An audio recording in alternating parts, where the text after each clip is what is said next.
ऐसे ही का नाम ये तंगो दीवार है, कैसा ही रंगो रूप है, पैसा ही माल है।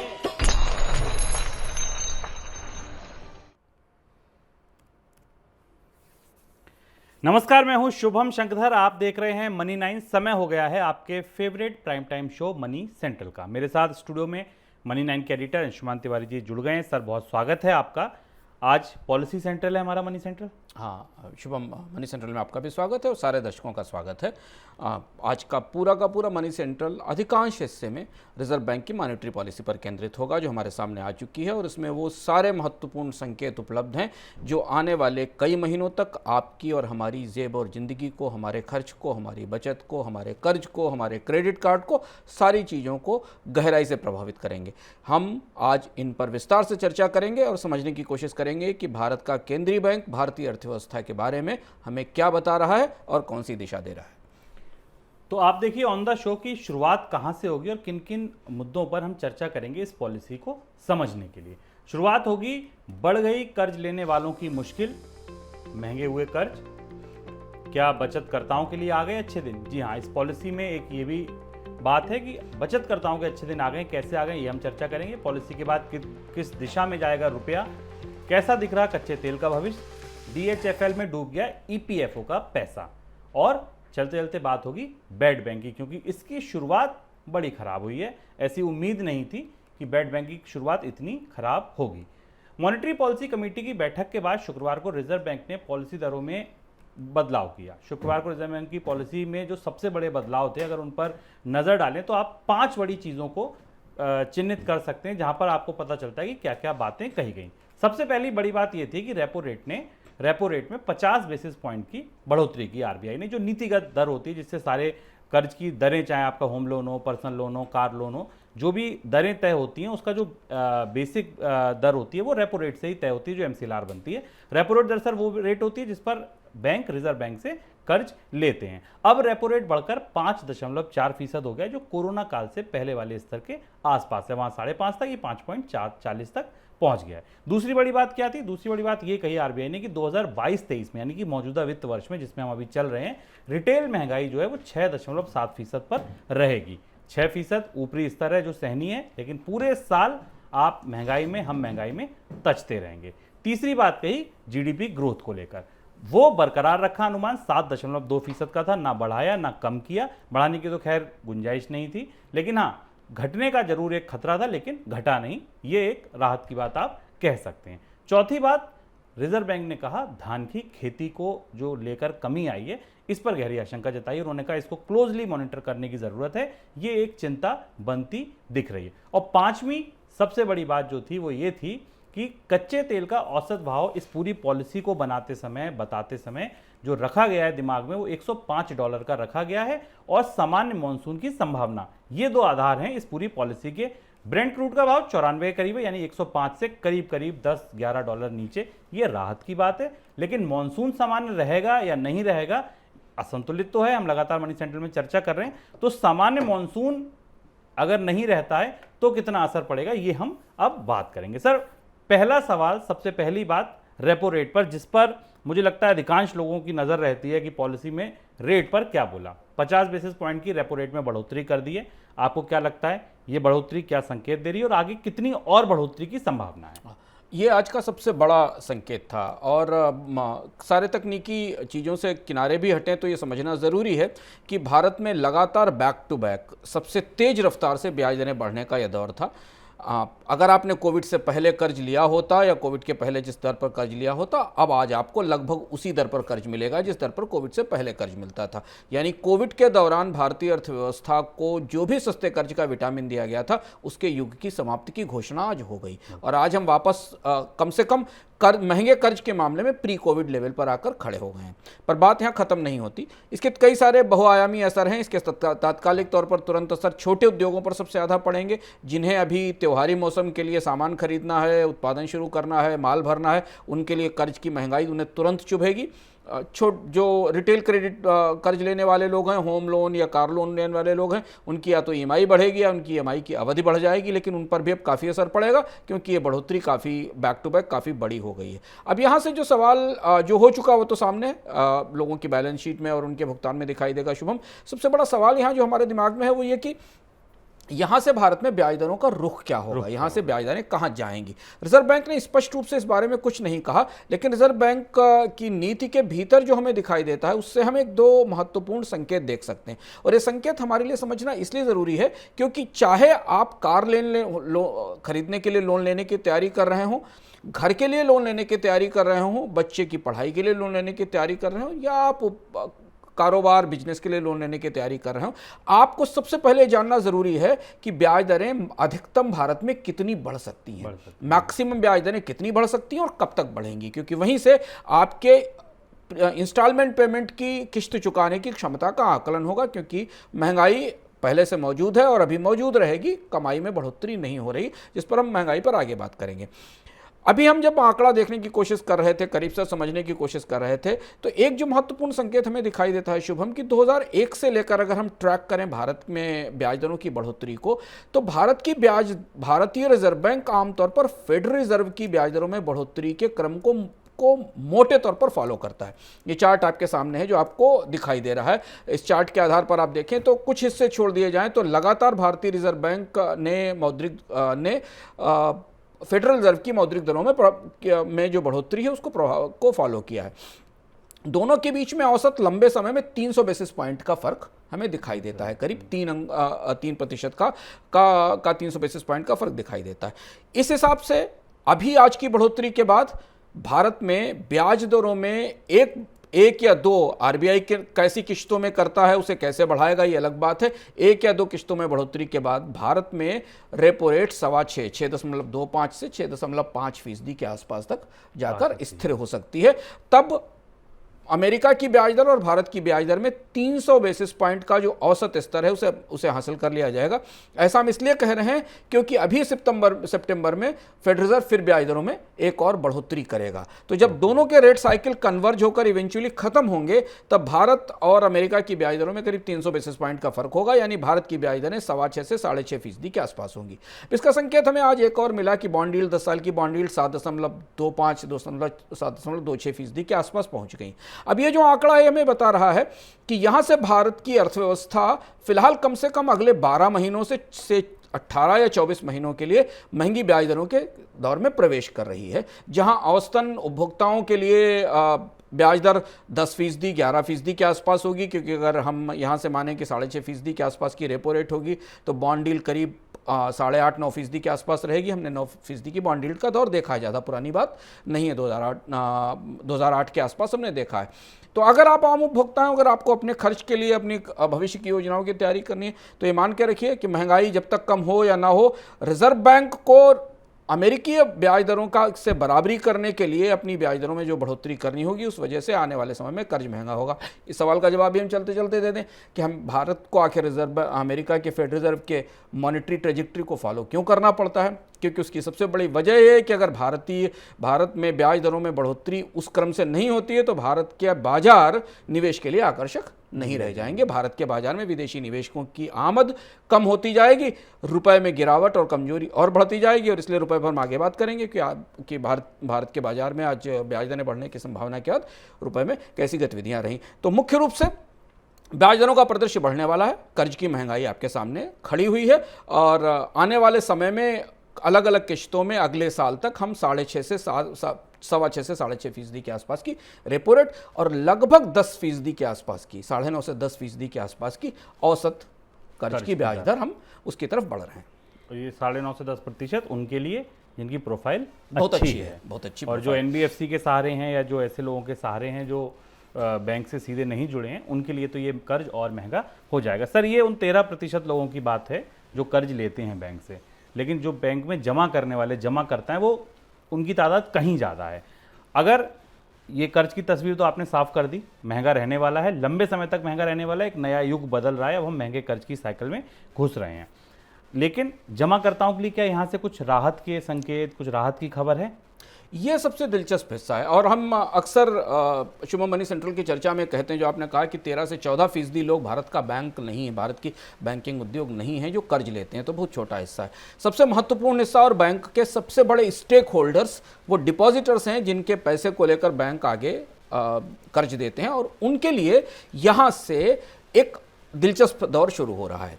अब बैंक उनके पीछे आएंगे कर्ज देने के लिए नहीं, उनसे डिपॉजिट वसूलने के लिए। अब भारतीय बाजार में यहां से एक नई होड़ शुरू होगी डिपॉजिट्स कलेक्ट करने की, क्योंकि लगातार अगर हम देख रहे हैं, हमारे पास जो आंकड़े दिखाई दे रहे हैं कि भारत में पिछले 3 महीने से लगातार जमा की दर गिर रही है। क्रेडिट और की ग्रोथ की डिमांड और डिपॉजिट्स के कलेक्शन की ग्रोथ में जो गैप है वो लगातार बढ़ रहा है। लगभग 9% से नीचे की औसत जमा दर है, जबकि जो क्रेडिट ग्रोथ रेट है अभी फिलहाल 14% तक गई थी, हमने ये देखा था। आने वाले समय में ब्याज दरें का बढ़ने के बाद क्रेडिट की ग्रोथ रेट में गिरावट आएगी, लेकिन फिर भी ये माना जा रहा है कि क्रेडिट ग्रोथ रेट बेहतर रहेगी, क्योंकि बहुत सारे उद्योगों को अपने कारोबार शुरू करने के लिए नए कर्ज लेने की ज़रूरत है। और यहाँ से बाजार में बैंक्स अब कंज्यूमर से डिपॉजिट लेने की प्रतिस्पर्धा शुरू करेंगे।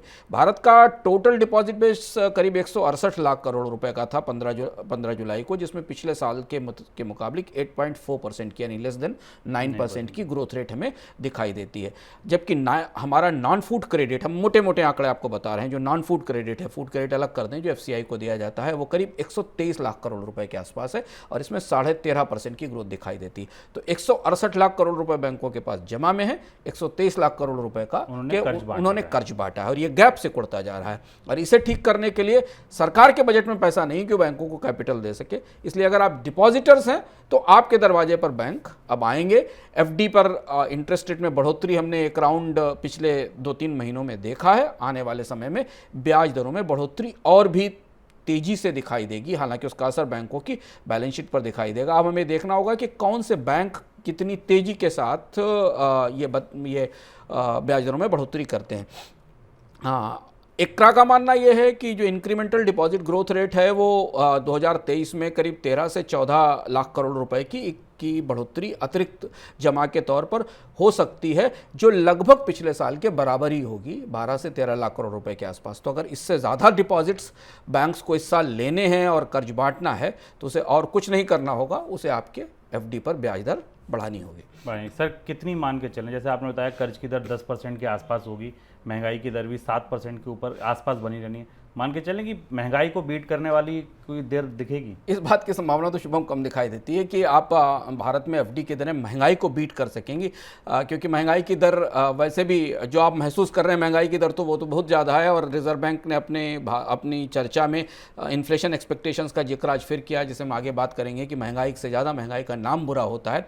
तो लोग तो महंगाई जो महसूस कर रहे हैं और जो देख रहे हैं वो डबल डिजिट में है, 14% 13% के आसपास है, और आरबीआई के इन्फ्लेशन एक्सपेक्टेशन सर्वे में वो दिखती भी है। लेकिन फिर भी हमें मान के चलते हैं कि अगर ब्याज दरों में बढ़ोतरी मान लीजिए 6 से 6.5% के आसपास की शुभम रेपो रेट होती है, और 7.5-8%, 8.5% के आसपास की अगर 9% के आसपास की 10 ईयर्स की बॉन्ड यील्ड होती है, तो हमें आधे से 1% की बढ़ोतरी मौजूदा एफडी दरों में आने वाले समय में दिखाई देगी। कम से कम यहां से छोटी बचत दरों पर, छोटी बचत स्कीमों पर ब्याज दरें कम करने के लिए सरकार को कई बार सोचना पड़ेगा। तो महंगाई को तो आपका की बैंक जमा नहीं हरा सकती, ये बात आपको भारत में वास्तविकता स्वीकार करनी पड़ेगी। एक कटु सत्य है कि आपका बैंक डिपॉजिट महंगाई को तो नहीं बीट कर सकता, लेकिन कम से कम पिछले साल की तुलना में आने वाले कुछ महीनों में आपको थोड़ा बेहतर ब्याज दर मिलने की संभावना दिखाई देती है।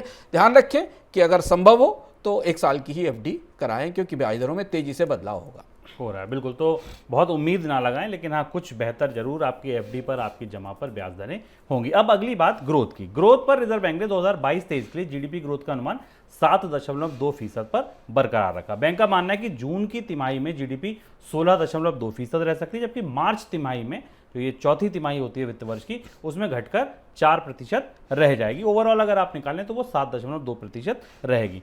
4 चीज़ों बताई रिजर्व बैंक ने जिन पर ग्रोथ का दारोमदार है। क्या क्या बताई? बैंक ने खपत में बढ़ोतरी, यानी कंजम्पशन बढ़ेगा, हम आप ज़्यादा खर्च करेंगे। इंडस्ट्रियल एक्टिविटी में सुधार होगा, कंपनियां कैपेक्स बढ़ा सकती हैं, कंपनियां जो उनके ऑर्डर्स हैं, पीएमआई के जो नंबर जिसको आप रिफ्लेक्ट कर सकते हैं, वो वहाँ पे सुधार दिख सकता है। बैंकों की तरफ से कर्ज देने की गति बढ़ सकती है, कर्ज महंगा हो रहा है हालांकि, लेकिन उसके बाद भी रिजर्व बैंक का ये मानना है कि क्योंकि अर्थव्यवस्था खुली है, इकोनॉमिकल रिसेशन से हम निकल रहे हैं, तो कर्ज देने की जो रफ्तार है, कर्ज लेने वाले जो हैं वो आगे आ सकते हैं। और चौथा कि सरकार का जो कैपेक्स है वो इंटैक्ट है अभी, और सरकार खर्च करेगी जितना उसने बजट में अनुमान लगाया था। पुल पुलियाँ, सड़क, स्कूल, अस्पताल जो भी हैं वो सरकार बनाएगी, जिससे अर्थव्यवस्था में ग्रोथ लौटेगी। सर, इन 4 चीज़ों पर ग्रोथ का दारोमदार है। आपको क्या लगता है, अगर हम अपनी कमाई, अपने रोजगार, अपनी खपत के हिसाब से सोचें तो जीडीपी का ये आंकड़ा क्या बताता है? जीडीपी के इस आंकड़े में 2 महत्वपूर्ण तथ्य हैं जो रिजर्व बैंक की इस पॉलिसी में, और जबकि अब काफ़ी पानी बह चुका है दुनिया के बाज़ारों में, युद्ध का, महंगाई का, कच्चे तेल की कीमतों में बढ़ोतरी के बाद मंदी की संभावनाओं का, भारत में ब्याज दरों में बढ़ोतरी का, इसके हम 2 महत्वपूर्ण सूत्र पकड़ते हैं जिनका असर शुभ हमारी और आपकी जेब पर होने वाला है। सबसे महत्वपूर्ण बात है कि रिजर्व बैंक को फिलहाल इस साल ग्रोथ में कोई बड़े बदलाव की उम्मीद नहीं है। अपसाइड तो बिल्कुल नहीं है। बिल्कुल। अपसाइड के मामले में रिजर्व बैंक ने कोई संकेत नहीं दिया है कि भारत की आर्थिक विकास दर 7.2 से 7.3 या 4 होगी, बल्कि रिजर्व बैंक का आकलन अन्य एजेंसियों की तुलना में, वर्ल्ड बैंक, IMF जैसी एजेंसियों की तुलना में ज़्यादा कंजर्वेटिव है। यानी शायद रिजर्व बैंक के कान ज़मीन के ज़्यादा करीब हैं और वे समझ पा रहा है कि भारत की आर्थिक विकास दर में की स्थिति क्या रहेगी। रिजर्व बैंक आमतौर पर जो अपने क्वार्टरली प्रोजेक्शन करता है, उन प्रोजेक्शंस के हिसाब से जो आखिरी क्वार्टर है जहां भारत की आर्थिक विकास दर 4% का गोता खाएगी, जो काफ़ी कमज़ोर है। कहानी तीसरे और चौथे क्वार्टर से शुरू होगी, क्योंकि वहाँ से बेस इफेक्ट भी खत्म हो जाएगा और उसके बाद भारत की अर्थव्यवस्था को उबरने के लिए बड़ा संघर्ष शुरू होगा, जो हमें शायद अक्टूबर, नवंबर, दिसंबर और जनवरी, फरवरी, मार्च के क्वार्टर में दिखाई देगा। इस क्वार्टर में 2-3 बड़े घटनाक्रम होने वाले हैं। इस क्वार्टर में खरीफ की फसल का असर हमें बाजार में दिखाई देगा। त्योहारी सीजन लंबे समय बाद आएगा, हमें पता चलेगा कि बाजार में कितनी डिमांड दिखाई दी, और उसके बाद फिर बजटों की तैयारियां शुरू होंगी, जो कि बजट के खर्च की संभावनाएं दिखाई देंगी। तो आमतौर पर भारतीय अर्थव्यवस्था में शुभम आखिरी 2 क्वार्टर वैसे भी सबसे महत्वपूर्ण होते हैं, आखिरी 6 महीनों में भारतीय अर्थव्यवस्था के लिए, और वही 6 महीने रिजर्व बैंक के हिसाब से भारतीय अर्थव्यवस्था में तेज गिरावट के महीने हैं। दूसरी चीज़ है कि इस आकलन में एक छोटा सी चीज़ जो रिजर्व बैंक को बतानी चाहिए थी, वो शायद हमें नहीं दिखी, जो रिजर्व बैंक ने नहीं कही, कि बढ़ी हुई ब्याज दरों का कितना असर भारत की आर्थिक विकास दर पर आने वाले समय में पड़ेगा। मुझे लगता है रिजर्व बैंक को यह बात स्पष्ट रूप से बतानी चाहिए थी, क्योंकि हम जब 5.40 की रेपो रेट पर पहुंच गए हैं और जो हमारे पास लगातार ब्याज दरें बढ़ रही हैं, तो आने वाले समय में इसका कितना पुल डाउन इफेक्ट होगा इकोनॉमी की ग्रोथ पर, यह हमें स्पष्ट नहीं। लेकिन उत्तरोत्तर बढ़ती ब्याज दरें बाजार में क्रेडिट की मांग पर, लोगों की खपत पर, बाकी चीज़ों पर असर डालेंगी, इस बात की संभावना, और इसलिए जो रिजर्व बैंक के आकलन है वो थोड़े स्पष्ट नहीं है, थोड़े से बचाव के साथ है। पर हमारी चुनौती इसके बाद शुभम, अगले साल की आर्थिक विकास दर को लेकर रिजर्व बैंक का आकलन ज़्यादा चिंता पैदा करने वाला है, क्योंकि इस साल हम बेस इफेक्ट के झटके से निकल आएंगे। अगले साल भारत की आर्थिक विकास दर सब 7% रहेगी, यानी 7% से नीचे रहेगी। और यही चुनौती की बात है कि जब इस साल सब कुछ ठीक हो जाए, मान लीजिए व्यवस्थाएं भी ठीक हो जाएं, फिर भी अगले साल अगर भारत की आर्थिक विकास दर 7% से नीचे रहती और किसी तरह भारत की आर्थिक विकास दर इस बार भी 7% के आसपास और उसके नीचे रह जाती है, तो हमारे लिए ओवरऑल जो नेशनल इनकम का चैलेंज है वो बढ़ता जाएगा। यहाँ हम एक बड़े थिन डिवाइडिंग लाइन पर खड़े हैं। अभी वित्त मंत्री ने संसद में कहा, RBI गवर्नर ने तो खुलकर नहीं कहा कि भारतीय अर्थव्यवस्था स्टैगफ्लेशन में है कि नहीं है। 6.7% की महंगाई दर और 7.2%, 7% के आसपास की भारत की आर्थिक विकास दर, इनमें से एक भी चीज, अगर एक भी संतुलन बिगड़ा, अगर आर्थिक विकास दर 7 से नीचे आई और महंगाई दर 7 से ऊपर चली गई, तो फिर स्टैगफ्लेशन के खतरे हमें सामने दिखाई देंगे। तो ये बहुत करीबी मामला है, जो अभी आने वाले कुछ महीनों में हमें करीब से देखने पर समझ में आएगा कि चीज़ें किस दिशा में जा रही हैं। चलिए, अब बात महंगाई की, ग्रोथ की बात हो गई, महंगाई की। महंगाई के मोर्चे पर पहले ये समझिए कि आरबीआई ने कहा कि आरबीआई ने यह कहा कि जो सितंबर तिमाही है, यानी कि जो चल रही है, अभी हमने अगस्त में प्रवेश किया है, जुलाई, अगस्त, सितंबर, ये जो 3 महीने हैं, इसमें जो महंगाई दर है वो 7.1% रहेगी। 6% ऊपरी स्तर है, वो बैंड है, वो सहनीय स्तर है, जिसको आरबीआई मानता है यहाँ तक चलता है, इसके ऊपर चिंता है। तो 7.1% रहेगी सितंबर में, लेकिन अंतिम यानी कि मार्च तिमाही में, जो जनवरी, फरवरी, मार्च तिमाही, वहाँ ये महंगाई दर 5.8% हो जाएगी, यानी कि 7.1% पे भारत में महंगाई दर पीक आउट हो जाएगी, ऐसा अनुमान है आरबीआई का। और जो जून तिमाही होगी, अगले वित्त वर्ष की पहली तिमाही, वहां महंगाई दर वो कह रहा है 5% रह जाएगी, यानी कि वहां आते आते महंगाई दर 5% के आसपास पहुंच जाएगी। सर, महंगाई को लेकर आपको लगता है 7.1% पर या 7% के आसपास ये पीक आउट हो जाएगी? पहली बात तो ये मेरा सवाल है। और दूसरा सवाल ये कि महंगाई को लेकर आरबीआई को कौन सी चिंताएं दिख रही हैं?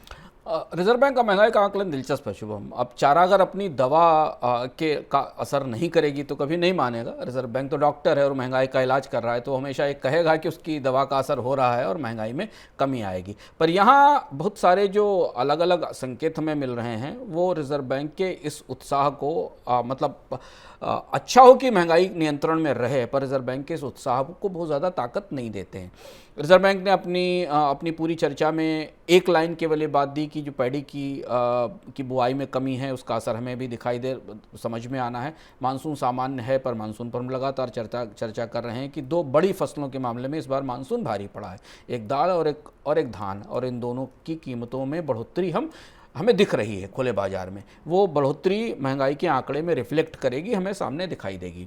अभी मैं एक रिपोर्ट पढ़ रहा था, उसका ये मानना है कि फूड इन्फ्लेशन भारत की सबसे बड़ी चुनौती आने वाले समय में होने वाली है, और ये बहुत महत्वपूर्ण बात है। रिजर्व बैंक ने इस बात की तरफ छूते छूते इशारा किया है। उसका मानना यह है कि कमोडिटी की इन्फ्लेशन मंदी के कारण कम हो सकती है, क्योंकि कच्चे तेल की कीमतों में हमें गिरावट दिख रही है, आगे बात करेंगे, $100 के आसपास दिखाई दे रही। पर फूड इन्फ्लेशन इस समय जो भारत में दिखाई दे रही है वो पूरी तरह डोमेस्टिक कारणों से आती दिखाई दे रही। और इकरा का मानना है कि भारत की फूड इन्फ्लेशन 7+% में इस साल रहेगी, 7% से ऊपर रह सकती है। और यदि खाद्य महंगाई आने वाले समय में ऊपर रही, जिसमें हमें इसीलिए सरकार ने देखिए खाद्य तेल की कीमतों पर कंपनियों पर दबाव बनाना शुरू किया कि वो कीमतों में 10 से 12 रुपए पर की कमी और करें। पर ये जो हिस्सा है खाद्य महंगाई का हिस्सा, ये हमें आने वाले समय में परेशान करेगा, और यही एक वो हिस्सा है जो रिजर्व बैंक के पूरे आकलन को पटरी से उतार सकता है। दूसरी महत्वपूर्ण बात है कि रिजर्व बैंक ने अपने इस विस्तृत नोट में इंपोर्टेड इन्फ्लेशन का जिक्र किया है, यानी रुपए की कमजोरी से आने वाली आयातित महंगाई का जिक्र किया, जिसका तात्कालिक तौर पर रिजर्व बैंक के पास कोई इलाज नहीं। और हमने ह्यूज वॉलेटिलिटी, काफ़ी तेज उतार चढ़ाव रुपए की कीमत में पिछले 5 ही दिन में 4 दिन में देखा है। तो अब अगर अंतर्राष्ट्रीय बाजार में कच्चे तेल की कीमतें गिर भी रही हैं तो भारतीय रुपए की कमजोरी उन कीमतों में गिरावट के असर को खत्म कर रही है। तो इसलिए महंगाई के मोर्चे पर हमारी फिंगर्स क्रॉस्ड हैं। हमें रिजर्व बैंक के आने वाली पॉलिसी के आकलन के बाद स्पष्ट होगा कि खरीफ की फसल का दरअसल महंगाई के पूरे परिदृश्य पर क्या असर हुआ, क्योंकि बहुत बड़ा हिस्सा महंगाई का दारोमदार इस बार के मानसून, खरीफ की फसल, दाल और दलहन और धान के उत्पादन पर निर्भर करता है। एक और महत्वपूर्ण बात शुभम ये कि कमोडिटी की इन्फ्लेशन भले ही कम हो जाए मंदी के कारण, लेकिन कंपनियों ने जो कीमतों में बढ़ोतरी कर दी है वो बढ़ोतरी महंगाई के तौर पर आगे पहुंच गई है। और यही रिजर्व बैंक का जब मैं पूरा बयान पढ़ रहा था गवर्नर का, तो रिजर्व बैंक गवर्नर का एक कहना था कि वो इन्फ्लेशनरी एक्सपेक्टेशंस को एंकर करना चाहते हैं। हमेशा होता क्या है शुभम, महंगाई नहीं रोक सकते केंद्रीय बैंक, महंगाई एक बार बढ़ जाती तो उसे वापस नहीं लिया जा सकता, वो तो टूथपेस्ट की तरह निकल गई। केंद्रीय बैंकर हमेशा ये लड़ाई लड़ते हैं कि महंगाई बढ़ने की संभावना रोक दी जाए। हमारे आपके दिमाग में ये ना रहे कि अब आने वाले समय में महंगाई और बढ़ेगी, क्योंकि महंगाई खुद को ही फीड करती है, महंगाई बढ़ने की संभावना ही महंगाई को बढ़ाती है। तो क्या रिजर्व बैंक ऐसी स्थिति में जबकि रुपया कमजोर है, मानसून को लेकर सवाल हैं, गेहूं की कीमत और धान दोनों महत्वपूर्ण अनाजों की कीमत बाजार में बढ़ रही है, महंगाई रोकने की संभावना को कंट्रोल कर पाएगा? क्योंकि भारत में इन्फ्लेशन की एक्सपेक्टेशन, रिजर्व बैंक का जो जून का सर्वे था हम याद करें, उसमें यह था कि इन्फ्लेशन की एक्सपेक्टेशन वास्तविक इन्फ्लेशन से लगभग 1.5 गुनी या 2 गुनी है। वास्तविक इन्फ्लेशन 6 से 7% मानी जाती है और लोग 12 से 13%, इवन 14% तक की महंगाई की संभावना पर काम कर रहे हैं। तो जब महंगाई की संभावना का मतलब कि कीमतें, उत्पादक, उपभोक्ता सभी मानते हैं कि कीमतें आने वाले समय में बढ़ेंगी, तो कीमतें बढ़ती ही हैं। उसको एंकर करने में रिजर्व बैंक, उसे रोकने में रिजर्व बैंक कितना सफल होगा, ये सबसे बड़ी चुनौती है। हालांकि इलाज की दृष्टि से रिजर्व बैंक ने अपनी तरफ से सबसे सख्त और सबसे कड़वी दवा दे ही दी है अर्थव्यवस्था को ब्याज दर में बढ़ोतरी से। अब सर आपने जिक्र किया कमज़ोर होते रुपए का। आज हमने देखा कि पॉलिसी से ठीक पहले रुपए में मजबूती दिखी। कल की कमजोरी के बाद आज रुपया अच्छे खासे लेवल 79 के भी नीचे आ गया था कुछ समय के लिए, अब 79-20 के आसपास है। क्या दिशा दिखती है आपको इस पॉलिसी की रोशनी में? अगर देखें तो रुपए की दिशा आगे क्या बनती दिख रही है?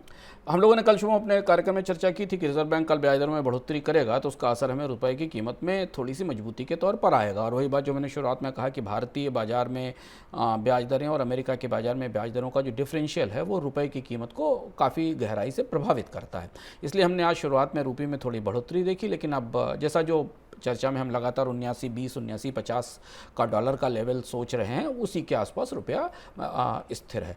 अब इस बात पर दारोमदार है कि अमेरिकी डॉलर इंडेक्स कैसे दिखता है। अब फिर घूमकर हम अगले महीने की तरफ देखते हैं सितंबर में कि फेडरल रिजर्व ब्याज दरों में कितनी बढ़ोतरी करेगा। फेडरल रिजर्व अगर ब्याज दरों में फिर बढ़ोतरी करेगा, डॉलर इंडेक्स में बढ़ोतरी की आने वाले समय में और संभावना है, तो हमें रुपए की कीमत में गिरावट का एक दौर नीचे और समझ में आएगा। रुपए के लिए एक पॉजिटिव फैक्टर कच्चे तेल की कीमतों का कम होना है, जो आज हमें थोड़े समय के लिए भारत की जो बास्केट है उसमें हमने 100 रुपये से नीचे उसे जाते हुए देखा है, 99 डॉलर से नीचे जाते हुए देखा है, 100 डॉलर से नीचे भारत की बास्केट का। कच्चे तेल की कीमतों का परिदृश्य थोड़ा उलझा हुआ है, जिस पर हम आगे बात करेंगे। लेकिन हाँ, अगर कच्चे तेल की कीमतें 105 डॉलर के सहनीय स्तर पर रहती हैं, जिसका इशारा रिजर्व बैंक ने अपनी रिपोर्ट में भी किया है, उस तरह सहनीय स्तर पर रहती हैं, और डॉलर इंडेक्स जो अभी थोड़ा कमज़ोर हुआ है, अगर उसमें तेज़ी नहीं आती है तो रुपया 78 से 79 या 78 से 80 का जो बैंड है उसके बीच में कहीं मूव करता रहेगा। पर रिजर्व बैंक ने एक बात जो कही थी वो रिजर्व बैंक शायद नहीं संभाल पा रहा है, वो है विदेशी मुद्रा की कीमत में तेज उतार चढ़ाव। ये उतार चढ़ाव आयातकों को, निर्यातकों को, सबको प्रभावित करता है। तो रुपए पर हमारी निगाह करीब से रहेगी, क्योंकि रुपए के लिए अगला सबसे बड़ा इवेंट अब आने वाले समय में फेडरल रिजर्व की मीटिंग होने वाली है। अब बात कच्चे तेल की। रिजर्व बैंक ने महंगाई और ग्रोथ को लेकर जो अनुमान लगाया है उसके लिए कच्चे तेल का औसत भाव 105 डॉलर प्रति बैरल रखा है। फिलहाल विदेशी बाजार में ब्रेंट क्रूड का भाव घटकर 94 डॉलर के करीब आ गया है। रिजर्व बैंक ने सामान्य मानसून मानते हुए महंगाई और ग्रोथ का आकलन किया है। सर, यहाँ पर कच्चे तेल के अगर हम बात करें तो रिजर्व बैंक ने जितने आकलन किए वो 105 डॉलर के आसपास किए कि औसत इतना भाव तो रहेगा पूरे साल। अभी भाव 94 डॉलर है। क्या आपको लगता है कि ये आकलन राहत दे सकता है? क्योंकि अगर कीमतें और नीचे टूटती हैं, गिरती हैं, हम देख रहे हैं कि 90 तक के नीचे WTI क्रूड चला गया है, ब्रेंट पे भी दबाव बना हुआ है, ये आकलन आपको कितना पुख्ता लगता है? दो चीज़ें इसके भीतर से निकल के आती हैं। WTI और ब्रेंट के जो अप्रोचेस हैं वो थोड़े अलग अलग डाइवर्ज होते दिख रहे हैं। WTI मूलतः अमेरिका में इन्वेंट्रीज की स्थितियों से, बाकी चीज़ों से ड्राइव होता है, तो WTI पर शॉर्ट सेलर या मंदड़ियों का दबाव काफ़ी ज़्यादा दिख रहा है। उसकी तुलना में ब्रेंट की स्थिति थोड़ी सी हायर साइड में बनी हुई है। अगर आप अंतर्राष्ट्रीय बाजार में उत्पादन और बाजार के चार्ट या जो फॉरवर्ड के सौदे उनसे बाहर निकलें और उत्पादन और सप्लाई के आंकड़ों को देखें, तो इस क्वार्टर में पूरी दुनिया में कच्चे तेल की मांग में करीब 1 लाख बैरल पर डे की कमी होने की संभावना है। ये कमी होने की संभावना इसलिए क्योंकि कई जगह उत्पादन में अर्थव्यवस्थाएं मंदी के दौर में खिसक रही हैं और कई जगह कारोबार सुस्त पड़ रहे हैं। और यही वजह थी कि तमाम दबावों के बावजूद भी ओपेक देशों ने अपने उत्पादन में कोई बड़ी बढ़ोतरी नहीं की। यहाँ एक रिस्क ये है कि अगर कच्चे तेल की कीमत लंबे समय के लिए, थोड़े 2-3 दिनों के लिए 90 डॉलर के नीचे जाती है, ब्रेंट की कीमत नीचे जाती तो अलग बात है। लेकिन अगर अभी भी ब्रेंट की बास्केट जो है वो 100 डॉलर के आसपास बनी हुई है, जो ब्रेंट बास्केट हम कहते हैं, जिसमें सारे ओपेक देशों के अधिकांश देशों की कीमतें उसमें शामिल होती हैं, कुछ की 100 से ऊपर और कुछ की 100 से नीचे हैं। ये बास्केट अभी 100 के आसपास बनी हुई है। अगर मंदी का दबाव दुनिया की अर्थव्यवस्थाओं पर और ज़्यादा गहराता है, खासतौर से चाइना की मंदी और चीन और ताइवान में तनाव के कारण, तो ओपेक अपने वादे से मुकर सकता है। हम वैसे भी ये देख रहे हैं कि ओपेक देशों ने अपने उत्पादन बढ़ाने के कोटे को या जो कमिटमेंट है उसको पूरा नहीं किया है। सऊदी अरब और अमीरात को छोड़कर बाकी ओपेक देशों में के पास ना तो क्षमता है तत्काल उत्पादन बढ़ाने की और ना उन्हें बाजार में ऐसी परिस्थितियां दिख रही हैं जिससे वो उत्पादन बढ़ा सकें। तो कच्चे तेल की कीमत, रिजर्व बैंक का यह आकलन लगभग जस्टिफाइड है कि भारत के लिए कच्चे तेल की कीमत औसतन 105 डॉलर के आसपास रहेगी मध्यम अवधि में। और रोज की कीमतों से ज़्यादा महत्वपूर्ण है कि सारी कीमतें एडवांस और फॉरवर्ड सौदों के आधार पर होती हैं। तो रिजर्व बैंक मानकर चल रहा है और रिजर्व बैंक के आकलन में 105 डॉलर का जो हिस्सा है वो लगभग अभी फिलहाल जो रुख है उसके हिसाब से दिखता है। तो कच्चे तेल की कीमत 90 से 105 के बीच में, ब्रेंट की कीमत 95 से 105 के बीच में मूव करती रहेगी। अगला महत्वपूर्ण कदम जो हमें क्रूड की कीमतों की दृष्टि से बाजार में दिखाई देगा वो ये दिखाई देगा कि क्या सऊदी अरब, जिसने बार बार इस बात के संकेत दिए हैं, वो इस कीमत में गिरावट के बाद अपने कच्चे तेल की कीमत में, क्रूड की कीमत में बढ़ोतरी करता है या नहीं करता। ये अगला ट्रिगर है महत्वपूर्ण, जिस पर हमारी निगाह रहेगी। सर एक टेक आपका गोल्ड पर, और क्योंकि सोने की कीमतों में उछाल देखने को मिला है। विदेशी बाजार में सोने का भाव $1811 प्रति औंस के करीब पहुंच गया। ये एक महीने में सबसे ऊपरी स्तर है। गोल्ड में अचानक उछाल आना, तेल की बात हो गई, रुपए की बात हो गई, गोल्ड में अचानक उछाल क्यों है? गोल्ड को दुनिया की सबसे बुरी खबर का फ़ायदा मिल रहा है, मंदी का, क्योंकि आमतौर पर गोल्ड को मदद मिल रही है बढ़ती मंदी की संभावनाओं की। और अगर मंदी की संभावनाएं बढ़ती हैं, जो कि हमें बैंक ऑफ इंग्लैंड ने कल ब्याज दरों में बढ़ोतरी की है, और ये भी कहा कि यूरोप में मंदी लंबी चल सकती है, कम से कम ब्रिटेन में मंदी लंबी चल सकती है। इन्फ्लेशन अक्टूबर नवंबर के बाद पीक आउट होगी, लेकिन अगले साल भी बढ़ती रहेगी। तो यूरोप की एक महत्वपूर्ण अर्थव्यवस्था ने मंदी लंबी चलने की संभावना जाहिर कर दी है। बाकी यूरोपियन अर्थव्यवस्थाओं से भी आकलन आ रहे हैं। अमेरिका में मंदी तकनीकी तौर पर आ गई या नहीं आ गई, ये बहसें पैरेलली जारी हैं। जैसे जैसे हमने पिछले 3-4 दिन में शुभम डॉलर इंडेक्स पर दबाव देखा है, और जैसे ही डॉलर इंडेक्स गिरना शुरू हुआ वैसे ही हमने गोल्ड की कीमतों में तेजी देखी, और उसके साथ हमें मंदी का असर गोल्ड की कीमतों पर दिखाई दिया।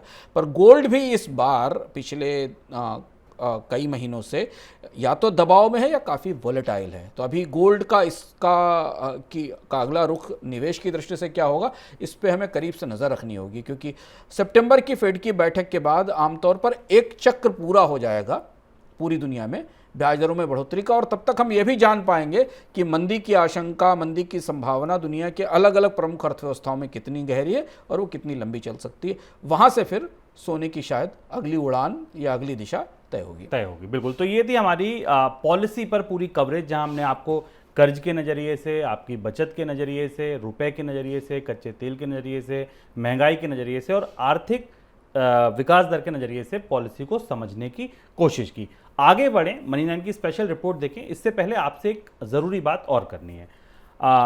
अब भारत में जो कर्ज है वो महंगा होने का दौर शुरू हो रहा है। हमने देखा कि कोविड से पहले भी हम बहुत अच्छी स्थिति में नहीं थे, मंदी में थे, ब्याज दरें लगातार कम की जा रही थी। कोविड से ठीक पहले 5.5% के आसपास की रेपो रेट थी, जहां हम अब पहुंचे हैं। लेकिन अब यहाँ से जब ब्याज दरें बढ़नी शुरू होंगी, तो अंशुमान जी का भी जैसे उन्होंने भी बताया अपने विश्लेषण में कि 6.25, 6.5 का स्तर हम देखेंगे, यानी कि कोविड से पहले छोड़िए उसके भी पहले के स्तर पे हम पहुँचेंगे, और अब यहाँ से ब्याज दरें बढ़नी शुरू होंगी। जब ब्याज दरें बढ़नी शुरू होती हैं तो बहुत कुछ एक साथ प्रभावित होती है आपकी आय, आपकी बचत, आपकी खपत, आपका निवेश। इसी समय आपको निर्णय लेने होते हैं कि इंश्योरेंस पॉलिसीज़ का क्या करें, इसी समय आपको निर्णय लेने होते हैं कि अपनी ईएमआई को कैसे मैनेज करें, नया कर्ज लें या नहीं लें, शेयर बाजार में पैसा लगाएं या भी रुक जाएं, गोल्ड अभी खरीद लें या रुक जाएं। ये बहुत सारे सवाल एक साथ आपके सामने आते हैं जब बाजार में कुछ इस तरीके का बड़ा परिवर्तन होता है या होने वाला होता है। आप और हम इस समय ठीक इसी बिंदु पर खड़े हैं, और ये तमाम सवाल जो आपके दिमाग में आ रहे हों, आपकी बचत से जुड़े, आपकी खपत से जुड़े, आपके निवेश से जुड़े, तो आप तत्काल मनी 9 का ऐप डाउनलोड करिए, क्योंकि ये सारे सवाल आपको एक क्लिक पर अगर मिल सकते हैं इनके जवाब, तो वो मनी 9 के ऐप पर मिल सकते हैं, जहां 18-19 शोज हमारे हैं जो आपको आपकी हर चीज़, आप जो भी कुछ जानना चाहते होंगे इकोनॉमी में चेंज होने के साथ जो भी कुछ बदलेगा घटेगा, उसके बारे में आप जो कुछ भी जानना चाहते होंगे वो आपके पास एक क्लिक पर होगा। सर सारे शोज इसमें मदद करेंगे? सारे शो मदद करेंगे शुभम, और शुभम ने आपको विस्तार से बताया कि क्यों हमने अपने मनी सेंट्रल की चर्चा को बीच में रोककर आपको ये संदेश दिया अगली खबर से पहले। उसकी सबसे बड़ी वजह यह है कि 10, 12, 15 साल में ऐसा ट्रांजिशन शेप करता है किसी भी देश की अर्थव्यवस्था में, किसी भी व्यक्तिगत जीवन में, किसी भी व्यक्ति के पर्सनल फाइनेंस में। जब उसका कर्ज महंगा होने लगे, उसकी ज़िंदगी जीने की लागत लगातार बढ़ने लगे, उसके लिए जो उसकी बीमा पॉलिसी उसकी भी लागत बढ़ने लगे, क्योंकि सब जगह टैक्सेस बढ़ रहे हैं या दबाव बढ़ रहा है। ऐसी स्थिति में आपको अपने पूरे वित्तीय निवेश को या तो नए सिरे से देखना होता या बदलना होता, और असंख्य सवाल आपके दिमाग में होते हैं जिन्हें हम मनी सेंट्रल के एक शो में नहीं बता सकते। और यही वो समय है जब हम आपके सामने मनी 9 लेकर आए हैं, जहां आपकी ज़रूरत को जैसे चुनकर, यदि आपको सिर्फ म्यूचुअल फंड के बारे में जानना है तो आप म्यूचुअल फंड सेंट्रल देखिए और आपको पता चलेगा कि आपका म्यूचुअल फंड अच्छा है या बुरा है। पिछले 1 महीने में अच्छे म्यूचुअल फंड ने कितना रिटर्न दिया। अगर आपको सिर्फ सोने के बारे में सब कुछ जानना है कि सोने का भविष्य क्या होने वाला है, तो आप गोल्ड सेंट्रल देखिए। हमने आपकी सारी ज़रूरतों को लेकर, चाहे वो बीमा हो या बैंक की डिपॉजिट्स हो, स्टॉक मार्केट हो या म्यूचुअल फंड हो, इस पर पूरा शोज़ का एक पूरा बास्केट, एक पूरा बुके तैयार किया है, जहां आपको हर उस सवाल का जवाब मिलेगा जिसकी आपको ज़रूरत है। बिल्कुल। तो आप बिना किसी देरी के, हमारा अनुरोध है आपसे कि बिना किसी देरी के एक्सक्लूसिव शोज देखने के लिए, एक्सक्लूसिव कंटेंट देखने के लिए मनी9 का ऐप डाउनलोड कीजिए। आगे बढ़ते हैं। अब देखिए आप प्रवीण शर्मा की ये स्पेशल रिपोर्ट जो ये बता रही है कि इस समय बाजार सबसे बड़ी दुविधा के बीच खड़ा है।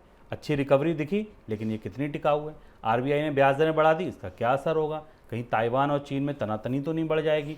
ये तमाम अनिश्चितताओं के बीच, संभावनाओं के बीच, उम्मीदों के बीच, आशंकाओं के बीच शेयर ट्रेडर क्या करे? थोड़े हालात क्या सुधरे, पूरा बाजार कुलांचे मारने लगा।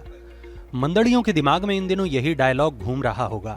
हाँ, बाजार में पैसा लगाए बैठे और 2022 को हर दिन उठकर कोसने वालों के तेवर जरूर बदल गए हैं। पिछले 1.5 महीने से उनका हर दिन अभी तो पार्टी शुरू हुई है वाले मूड में जो चल रहा है। ऐसा हो भी क्यों ना, 17 जून से अब तक निफ्टी करीब करीब 14% जो चढ़ चुका है।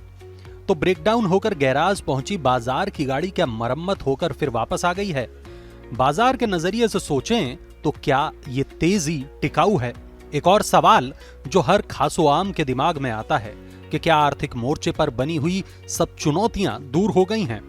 तो आइए देखते हैं कि तेजी की ये जमीन कितनी पक्की है। सबसे पहले तो ताजा खबरों को देख लेते हैं। आज ही यानी 5 अगस्त को रिजर्व बैंक ने ब्याज दर आधा फीसदी और बढ़ा दी है। अब रेपो रेट 5.4% हो गया है और ये कोविड के पहले के दौर के लगभग बराबर हो गया है। सीधे समझिए कि आपके लोन और महंगे होने वाले हैं, यानी खर्च के लिए जेब में अब कम पैसा बचेगा। मिसाल के तौर पर मई से लेकर अब तक एचडीएफसी ने 5 बार में कर्ज को 1.15% महंगा कर दिया है। रेपो रेट में ताजा इजाफे के बाद कर्ज महंगा होने का एक और राउंड शुरू हो जाएगा। आरबीआई ने कहा है कि दूसरी तिमाही में सीपीआई वाली महंगाई 7.1% रह सकती है।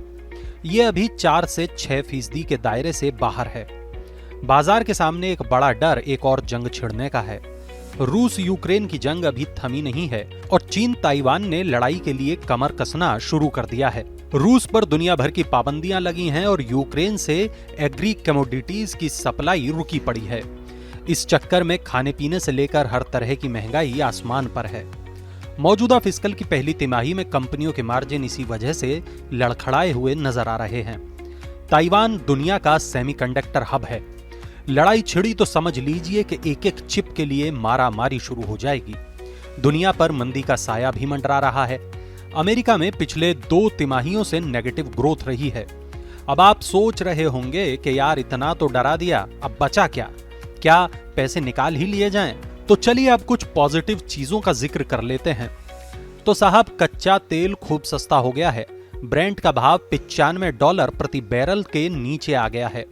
विदेशी निवेशक यानी एफआईआई एक दफा फिर से बाजार पर मेहरबान हो रहे हैं। इस महीने के 4 दिनों में ही उन्होंने 5,000 करोड़ रुपए बाजार में झोंक दिए हैं। अब आप कहेंगे कि यार ये बताओ हम करें क्या? तो बॉस, ऐसा है कि निफ्टी के लिए 17,500 का लेवल बड़ा जरूरी है। इसके ऊपर बाजार बंद हुआ तो समझिए कि तेजी बनी रह सकती है। एक्सपर्ट कह रहे हैं कि बाजार में अभी भी उतार चढ़ाव बना रह सकता है। मोतीलाल ओसवाल एएमसी के इक्विटी हेड पीएमएस मनीष सोनथालिया कह रहे हैं कि लंबे वक्त में बाजार बढ़िया चलेगा। 3 साल में 15% का CAGR यानी रिटर्न आपको मिल सकता है। मनी9 की सलाह भी यही है कि बढ़ती ब्याज दरों, राजनीतिक अनिश्चितता और तिमाही नतीजों के बीच बाजार में उतार चढ़ाव का दौर आगे भी जारी रह सकता है। सबसे सही ये है कि जैसे ही मौका मिले मुनाफा पीट लीजिए। मनी9 के लिए प्रवीण शर्मा की रिपोर्ट। सर, ये बाजार की तेजी अगर थोड़े बहुत दिन और चल गई तो हम फिर अपने ऑल टाइम हाइक से बहुत दूर रह नहीं जाएंगे, क्योंकि 14% की रिकवरी हम देख चुके हैं। क्या आपको लगता है बाजार में ये ट्रेंड जारी रहेगा या नहीं? अभी दुविधाएं हैं। बाजार थोड़ा सा सस्पेशन की स्थिति में है, क्योंकि कोई बड़े ट्रिगर हमको बाजार में ऐसे नहीं दिखाई दे रहे हैं जो इन वैल्यूएशंस को लंबे समय तक सपोर्ट कर सकें। जैसे आप ध्यान से देखिए, रिजर्व बैंक के मान रहा है कि भारत की आर्थिक विकास दर में कोई चमत्कार इस साल नहीं होने वाला, महंगाई आने वाले समय में बढ़ने वाली और खपत पर दबाव रहने वाला है। भारतीय अर्थव्यवस्था में जब भारत की आर्थिक विकास दर ही 7% के आसपास रहेगी तो कंपनियों के मुनाफों की दर कैसी रहेगी और डिमांड की स्थिति कैसी रहेगी, ये बाद में पता चलेगा।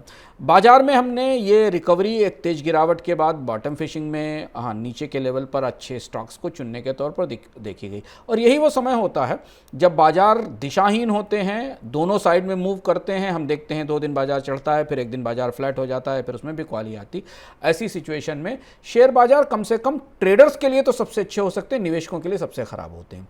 ट्रेडर्स के लिए ये बाजार अच्छे हैं। आप अगर निवेशक हैं, आपको लगता है कि भारत के बाजार में निवेश का सही मौका है, चुनने का सही मौका है, क्योंकि इस बार शुभम पहला मौका ये है जब भारतीय बाजार को मैक्रो फैक्टर्स ज़्यादा प्रभावित करेंगे कम कॉर्पोरेट के इंटरनल फैक्टर से। क्योंकि हम जिस नाव में सवार हैं उस नाव में सारी कंपनियां और हम सब एक साथ बैठे हुए हैं। और अब बहुत सारी ऐसी परिस्थितियां हैं जिन परिस्थितियों में कंपनियों के लिए और हमारे लिए, आम लोगों के लिए लगभग एक ही जैसी परिस्थितियां हैं। कर्ज सबके लिए महंगा हो रहा, डिमांड सबके लिए कम हो रही है, रुपए में गिरावट का असर सब पर आ रहा है। तो ये बाजार का ये उतार चढ़ाव का दौर है। अगर आप बाजार में सीधे निवेश करते हैं तो सतर्क होकर निवेश करें, जैसा कि इस रिपोर्ट में सलाह दी गई है। मुनाफा वसूली करते रहें, क्योंकि बाजार में जहाँ भी आपको बेहतर प्राइस मिले आप बाजार में मुनाफा वसूली करके दोबारा प्रवेश करें। लंबे समय के निवेशकों के लिए वैसे भी कोई बहुत बड़ी चुनौती नहीं होती। और अगर आप और भी ज़्यादा जानना चाहते हैं इस बार, अब शुभम मुझे लगता है ज़रूरत यह है कि निवेशकों को बाजार के बड़े ट्रेंड्स के ऊपर, ओवरऑल ट्रेंड्स के बजाय स्टॉक्स को करीब से समझना चाहिए कि उनके स्टॉक्स की उनकी आर्थिक परिस्थिति क्या है, मौजूदा मैक्रो पिक्चर में उनका स्टॉक कैसा परफॉर्म कर सकता है, उनकी कंपनी कैसा परफॉर्म कर सकती है। और इसके लिए आप 80-90 पूरे 100 मनी 9 के ऐप पर देखिए, हर दूसरे दिन स्टॉक सेंट्रल देखिए हर महीने, जहां हम आपको ये बताते हैं कि आपकी स्टॉक की निवेश की रणनीति क्या होनी चाहिए। बिल्कुल। और ये तमाम स्टॉक्स जो अब तक हम कवर कर चुके हैं, उनमें टाइटन है, उनमें एशियन पेंट्स है, उनमें रिलैक्सो है, अभी जो तैयारी चल रही है न्यूज़ रूम में वो तैयारी हो रही है कोल इंडिया पे। अब आप अगले हफ्ते एक शानदार रिपोर्ट कोल इंडिया पे देखेंगे कि कोल इंडिया भारत की पावर क्राइसिस के बीच कैसा ट्रेड कर सकती है, निवेश करें या ना करें। तो अगर आप कोल इंडिया, एशियन पेंट, रिलैक्सो, पीडीलाइट, एचडीएफसी बैंक, इन सब के बारे में जानना समझना गहराई से चाहते हैं तो 80-90 पूरे 100 के दर्शक बन जाइए, सब कुछ वहां आपको पता चल जाएगा।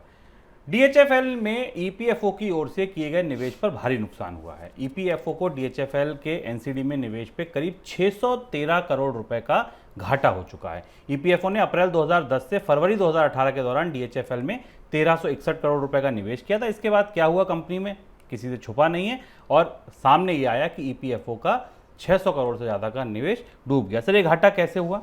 शुभम, डीएचएफएल का मतलब है देवान हाउसिंग ने भारत में एनबीएफसी मेल्टडाउन या एनबीएफसी का पूरा शिराजा बिखरने की शुरुआत की थी। और इसके साथ बहुत सारे विवाद भी हैं, इसके साथ घोटाले भी हैं। और ईपीएफओ का इसमें निवेश डूबना कई मामलों में हमें कई महत्वपूर्ण चीज़ों की तरफ संकेत देता है। हम पहले बताते हैं कि हुआ क्या और उसके बाद जो रेगुलेटरी चैलेंज है भारत के नियामकों के लिए, चाहे वो रिजर्व बैंक हो, सेबी हो, या ईपीएफओ जिसे केंद्र सरकार, ईपीएफओ जिसे प्रोविडेंट फंड जिसको केंद्र सरकार श्रम मंत्रालय चलाता है।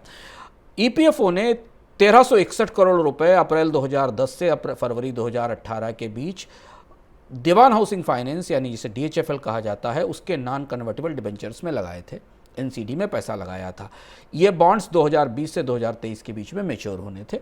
इसमें इस पूरे पोर्टफोलियो में एक अर्ली रिडम्पशन ऑप्शन था जो एनसीडी में होता है, जो ईपीएफओ को मिला था, जो 800 करोड़ का रिडम्पशन ऑप्शन था।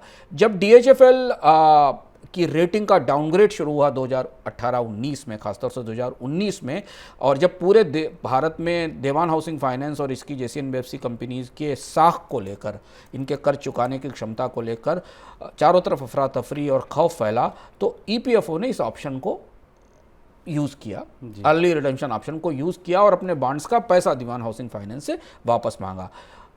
दीवान हाउसिंग फाइनेंस के पास पैसा नहीं था, उसने केवल 200 करोड़ रुपए किसी तरह से खींच तान कर ईपीएफओ को वापस किए। तो जो आपने बताया वो 600 करोड़ रुपए का नुकसान उन्हें इसमें हुआ है। बाकी बॉन्ड वो रिमिट नहीं कर पाई और उसके बाद देवान हाउसिंग फाइनेंस इंसॉल्वेंसी में चली गई और उसके बाद से अभी जो देवान हाउसिंग फाइनेंस की स्थिति वो हमारे सामने। और ये मैं बताती है कि भारत का भविष्य निधि संगठन, जिसके पास भारत के हजारों लाखों लोग जिन्हें बाजार के मामले में, नॉन कन्वर्टिबल डिबेंचर्स के मामले में, दीवान हाउसिंग फाइनेंस के बिजनेस मॉडल के मामले में कुछ भी पता नहीं है, जो सिर्फ आंख बंद करके अपनी सैलरी से प्रोविडेंट फंड का कंट्रीब्यूशन कर रहे हैं, उनका निवेश करने वाला ईपीएफओ कितना ध्यान रखता है उनके पैसे का। और इस तरीके की घटनाएं भारत के रेगुलेटर्स को, प्रोविडेंट फंड के रेगुलेटर्स को सोचने पर मजबूर करती हैं कि क्या उनके फैसले सही होते हैं, और गलत होते हैं तो ऐसा क्यों होता है, क्योंकि इसने हमें एक बहुत बड़ी दरार दिखाई है। और जब अब कि हम अभी ये देख रहे हैं कि ईपीएफओ का निवेश शेयर बाजार में बढ़ाने की बात चल रही है, प्रस्ताव चल रहा है, तो मुझे लगता है कि उसके साथ एक मजबूत फायरवॉल बनानी चाहिए ताकि ईपीएफओ समझदारी के साथ निवेश कर सके। बेड बैंक के अधीन आई 2 बड़ी संपत्तियों के लिए बैंकों को जो ऑफर दिया गया उससे बैंक खुश नहीं है। रिपोर्ट्स की माने तो बेड बैंक की तरफ से बैंकों को उनके कर्ज की रकम का सिर्फ 2 से 8% ही ऑफर किया गया। बैंकों ने सीसीसी नाम की कंपनी को कुल 2623 करोड़ रुपए का कर्ज था जो बेड बैंक के पास पहुंचा। जब बेड बैंक से कहा गया कि भाई इसकी वसूली कीजिए, तो बेड बैंक ने जो ऑफर दिया वो 60 करोड़ रुपए का था, जबकि उसके जो प्रमोटर थे वो खुद ये कह रहे थे कि 195 करोड़ तो हमसे ही ले लीजिए। सर, ये क्या शुरुआत संकेत देती है आपको बेड बैंक की? इससे ज़्यादा बैड स्टार्ट बैड बैंक का नहीं हो सकता। भारत का बैड बैंक 100 रुपए के कर्ज की वसूली पर 3% का रिटर्न केवल देने की बात कर रहा है। बैड बैंक पर जब हमने अपने पिछले कार्यक्रम में चर्चा की थी शुभम, तो हमने बताया था कि भारत सरकार को भी बहुत ज़्यादा उम्मीद नहीं थी कि बैड बैंक बहुत ज़्यादा वसूली कर पाएगा, इसलिए औसतन 15% की तो रिकवरी का लक्ष्य या संकेत सरकार ने रखा था। सरकार को ही मालूम था कि 100 रुपए का डूबे कर्ज में से 15 रुपए वापस आ पाएंगे, लेकिन बैड बैंक ने अपनी पहले ही चक्कर में बता दिया कि केवल 3% ले पाएगा। इतना तो ओवरऑल ऑपरेशन एक्सपेंडिचर होगा बैड बैंक के जरिए अपने सारे कर्जों को निकलवाने का। और यहां हमें ये दिखाई दे रहा है कि अगर बैड बैंक की रिकवरी का लेवल ये रहा 3%, तो ये एक और शायद अंतिम प्रयोग, जिसे भारत में बहुत बड़ा प्रयोग माना जा रहा था कि बैड बैंक आएगा तो भारत के फंसे हुए कर्जों का पूरा दौर बदल जाएगा, वसूली हो जाएगी, जो लोग डिफॉल्टर हैं उनसे पैसे मिल जाएंगे। ऐसा कुछ भी होता नहीं दिखता। दुनिया में बैड बैंक्स अच्छे चले हैं, उन्होंने करीब 20 से 23% तक की रिकवरी की है, जिस पर कार्यक्रम में हमने चर्चा भी की थी। मलेशिया का दानरता बैंक था, स्पेन का बैड बैंक था, इनकी रिकवरी 20 से 23% के आसपास रही है। हमारा तो बैड बैंक तो 3% से ज़्यादा भी रिकवर करने की स्थिति में नहीं। और ये भारत में डूबे वो कर्जों के मामले में काफ़ी शोचनीय और काफ़ी चिंताजनक स्थिति है कि इतनी उम्मीद के साथ लाया गया बैड बैंक पहले से ही हाथ डाले दे रहा है। इसके बाद कौन से बैंक्स कितने कर्ज रिकवरी के लिए इसे देंगे, क्योंकि जब उनको कुछ उसमें वसूली या रिकवरी होनी ही नहीं है। वैसे भी बैंक अपने फंसे हुए कर्जें, डूबे हुए कर्जों की प्रोविजनिंग कर ही चुके हैं और उसका घाटा उठा चुके हैं। बिल्कुल, तो जैसा अंशुमान जी ने कहा, इससे बैड ओपनिंग नहीं हो सकती थी बैड बैंक की। आज के मनी सेंट्रल में इतना ही। उम्मीद है आपको आज का प्रोग्राम हमारा बहुत पसंद आया होगा। अगली मुलाकात आपसे मनी सेंट्रल में होगी सोमवार शाम 7 बजे, लेकिन उससे पहले रविवार को आऊँगा 11:15 बजे सुबह अंशुमान जी के साथ इकोनॉमिकम लेकर। सर, क्या मुद्दा है इस बार के इकोनॉमिकम का? इकोनॉमिकम में हम इस बार रोजगार की बात करेंगे। बहुत सारे लोग मान रहे थे पक्की नौकरियां कितनी पक्की हैं भारत में, और भारत में जो पक्की या स्थायी रोजगार हैं उनका संकट कितना बड़ा है। यह रहस्य भारत के नौकरियों के बाजार का शायद आपको अभी तक पता नहीं चला होगा। हम आपको विस्तार से बताएंगे कि भारत के रोजगार के बाजार में एक बड़ा ढांचागत बदलाव आ चुका है। हम किस तरफ बढ़ रहे हैं, नौकरियों की आने वाली समय में परिस्थितियां क्यों होने वाली हैं, कौन कहाँ कैसे कितनी अच्छी नौकरियां दे पाएगा या नहीं दे पाएगा, ये सब जानिए इस बार के इकोनॉमिकम में रविवार को। बिल्कुल, तो रविवार को इकोनॉमिकम में चर्चा होगी रोजगार की, पक्की नौकरी, कच्ची नौकरी की, और आपको पता चलेगा कि वाकई भारत के रोजगार बाजार में जो एक नई करवट ली है उसके बाद क्या कुछ बदला, क्यों बदला, आगे क्या होगा। इस सब की बात हम इस बार के अर्थात में इस बार के इकोनॉमिकम में करेंगे। फिलहाल दीजिए इजाजत, नमस्कार।